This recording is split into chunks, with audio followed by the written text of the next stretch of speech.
What is happening? J Gamer Dude here, and I have actually brought up my PSN profiles to talk about my game of the year, my best game of the year, and my worst game of the year. And I feel like there are a handful of games that I could talk about. As you can tell, I am actually currently playing through Red Dead, and hopefully I should have the Red Dead Platinum by the end of the year, or by the time this video actually goes up, which is going to be my video for the 31st of December, so final video of the year type of thing. So let's actually talk about the actual games in question. So I looked at my entire list of games, and it is only going to be games that I have A, played this year, and B, completed in its entirety. And when I say completed in its entirety, it just means that I've earned all of the achievements for it, because usually that's a good barometer to say that I've put enough time into this game to be able to speak to it in a significantly deep degree. So with all of that being said, I'm going to talk about those games. Also, neither of these games actually released this year. It's worth pointing out that there are a lot of games that I did want to play this year that did release this year. Unfortunately, I never got to them because this year, personally for me, was an incredibly depressing year, and I'd rather play good games when I have a better state of mind and when life is just better in general. So, the best game that I've played this year, in my personal opinion, is Yakuza 0. So I've actually revisited Yakuza 0 because my old PSN account did have most of the trophies, but I never actually got the platinum back in the day. So to be able to revisit and replay a classic game, in my opinion, because again, this came out back in 2016, I want to say. Hold on, when did it come out?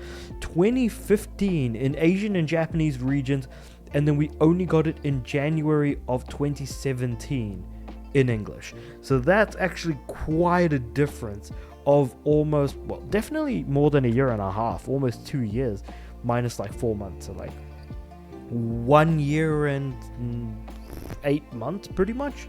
But yeah, Yakuza 0 is just an excellent game.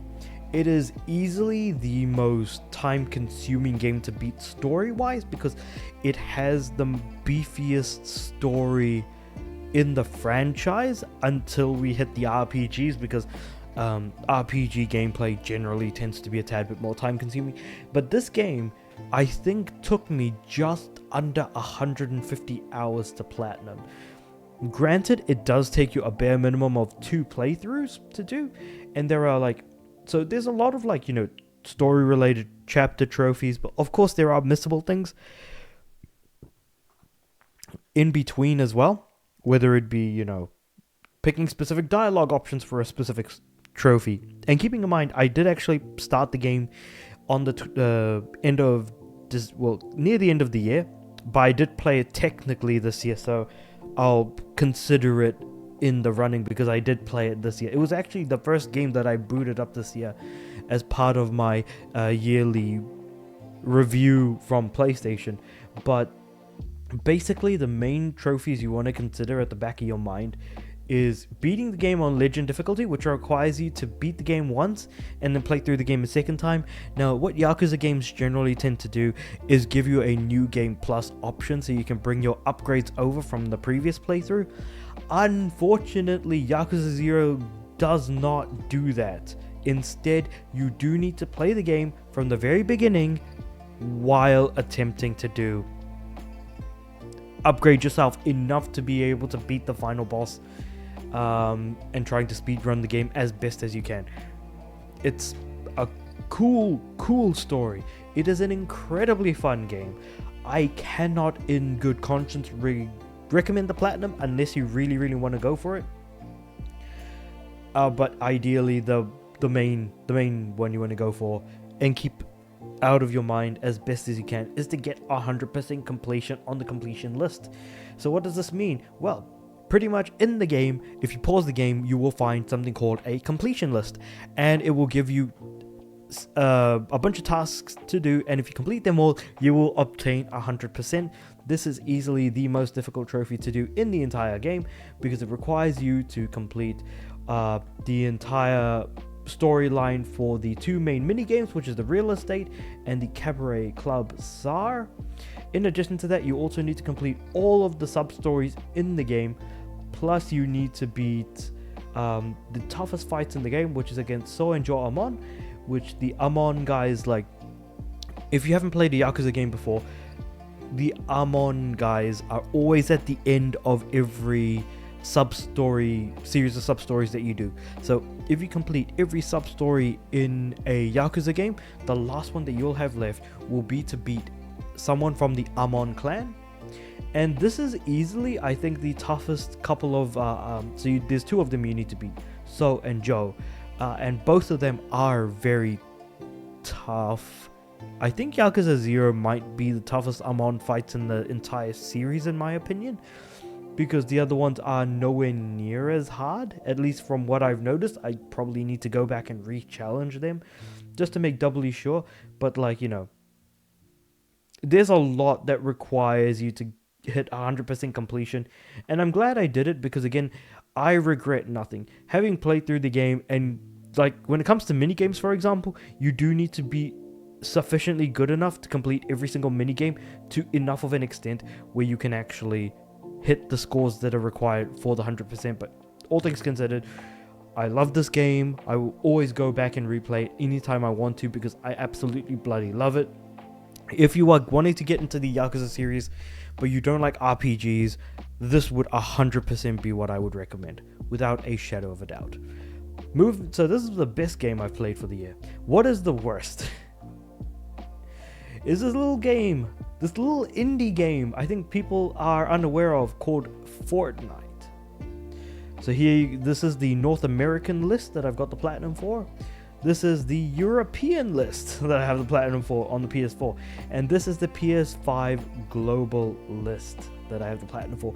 So, to provide some context around how to get the platinum for Fortnite across 3 different platforms, your progress is carried across pretty much for all 3 lists, because you need to log in with your PSN account into Epic servers, and Epic servers does save your progress. So you could actually play on PC, progress through the achievements, and then be able to pop the trophies automatically when you do boot up the game. However, there's only one trophy in the game that actually doesn't automatically pop, and that one is, if I can find it on my list here, it is,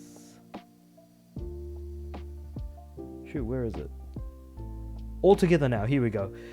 Which is a daily quest. So you do need to do your daily quest in order for All Together Now to pop. So I did have to complete this daily quest at least 3 times to get it across all 3 lists. And of course, when it came to the European list, I actually downloaded my local version of Fortnite in order to get the trophies there. And for the American list, or rather the North American list, I did download it off my US account in order to get those trophies. So the question is, if you've played a lot of Fortnite, you'll notice that you can't unlock any of the trophies unless you play the god-awful PvE mode of Fortnite called, what was it called again? Shoot, I can't even remember. Save the World. Yes, Save the World mode.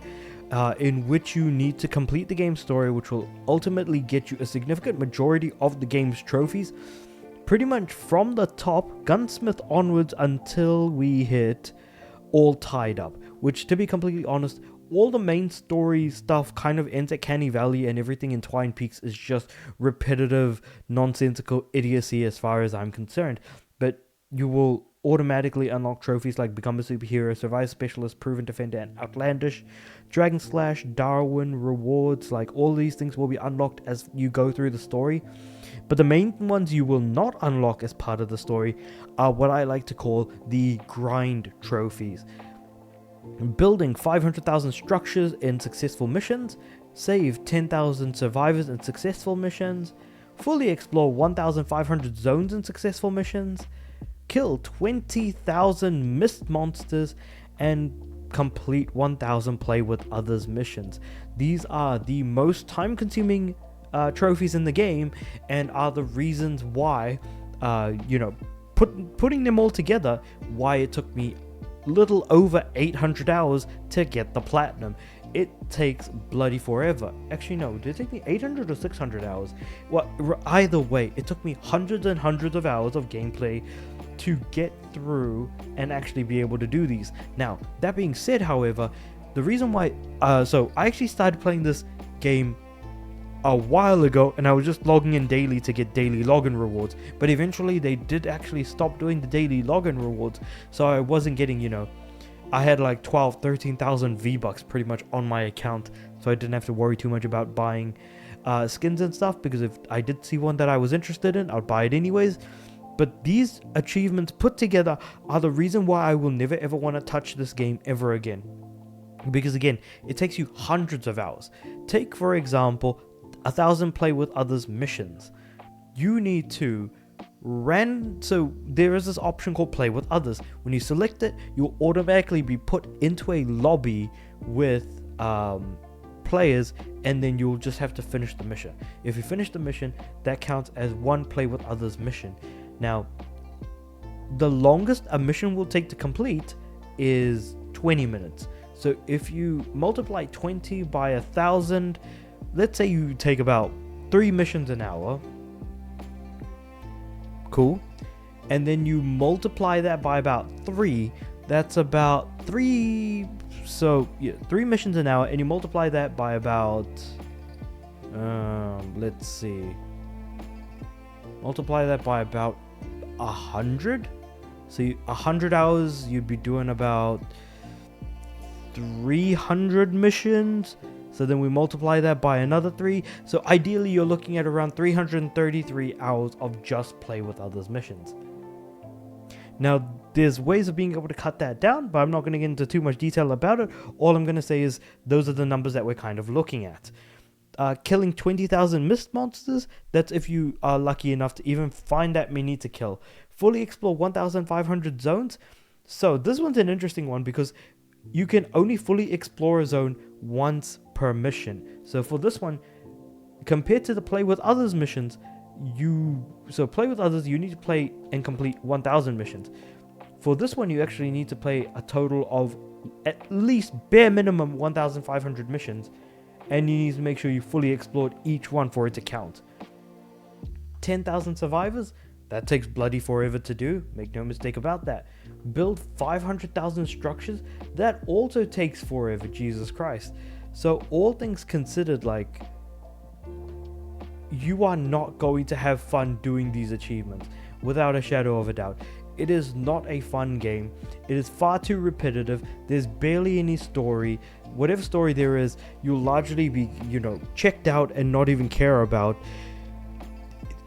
The game isn't even fun to play. The mechanics aren't even that good. I don't understand how or why Fortnite is ever considered good or entertaining in any way, shape, or form, because I don't think Fortnite has its own identity, and I could keep constantly complaining about everything about it, but maybe it's just the fact that I went for the achievements that's kind of why I hate the game so much. But that's certainly, I won't say that it's not part of it, but I would certainly say that Fortnite doesn't seem to have its own identity. The game is not particularly good. The gameplay kind of sucks in my opinion, and playing with others kind of really sours your mood, especially if you're the type of person who generally tends to play by themselves. So I can't really say that I had a particularly good time with this game, and I absolutely do hate it. But with all that being said though, let me know what you guys have for your best and worst games of the year.